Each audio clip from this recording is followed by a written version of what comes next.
Today I want to show you something you can do if you throw a right hand and your opponent slips your right hand. Okay? So what we're going to talk about today is throwing your right hand and the opponent slips the right hand. Okay? Now, the opponent slips the right hand and maybe he's going to try to throw a hook. By slipping, he slips to the outside of your right hand. Okay? And I throw the right hand and he's able to hook. So he's able to maybe come over with the hook or even throw a left hook to the body. Okay? But what you can do is that when you throw that right hand, you can just use head control. Okay? People, that's like I said, processing and the ability to be able to process in real time. Okay, a lot of times, you're trained to always throw your right hand and bring it back. Throw your right hand and bring it back. But that's not, a lot of the all-time greats show you that that's not always what you want to do. Okay? It's not always what you want to do. If you learn how to process, and especially the tall guys that have that reach, right?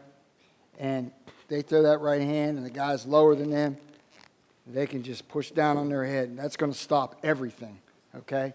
Now, Danny just showed you the counter to the counter, right? So what Danny did right there, another day, a video for another day, but we'll give you the bonus, is that when anybody's trying to push down on your head, see what he did? And everybody will always talk about how you weave by just bending your knees, right?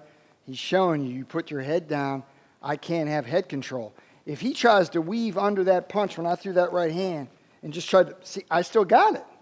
But as he puts that head down, see that? And bends at the waist, bends at the waist too. Look at that. See, now he's back on the inside to throw counter punches. Okay? So that's a lesson for another day. We just gave you guys a bonus. But that shows you what we're talking about, because if I throw the right hand and he doesn't put his head down or he doesn't bend at the waist and he just bends at the knees, he bends at the knees, I still got control. He's trying to get underneath it, but I still got control. See, I still got control. Okay? Like if he tries to weave under that, like that, I still got him. But once he bends the waist and puts the head down, now look at that. See that?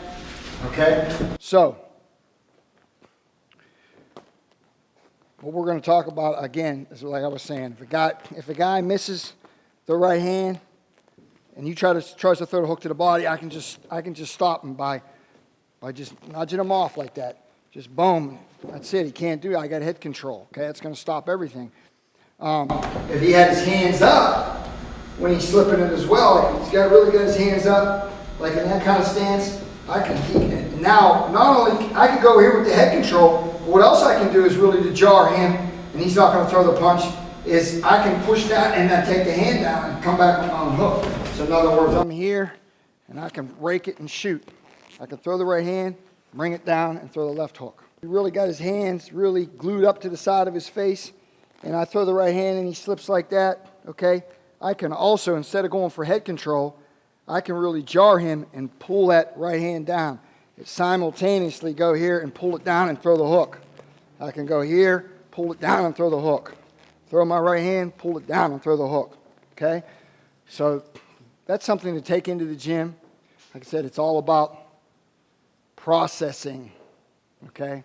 Because you're going to stop either punch. If a guy tries to slip the right hand and go to your body, you got head control, it's going to come up short. Okay? You're really going to throw him out of position. Okay, now you can pivot out and throw your punches, or if he tries to go to my head, I got it. See that? Now I can go boom, boom, I can land the shots. Once I throw them off balance, I can either reposition myself, or I can just, like I said, with that position there, I can do one of two things. You go here, I can push him off, okay, and I can start to boom, boom, or I can here and pivot out, boom, boom, get an angle on him. By the time he gets his angle back, I've attacked, right? I accomplished a beautiful setup and a beautiful attack. Don't forget to like, share, and subscribe.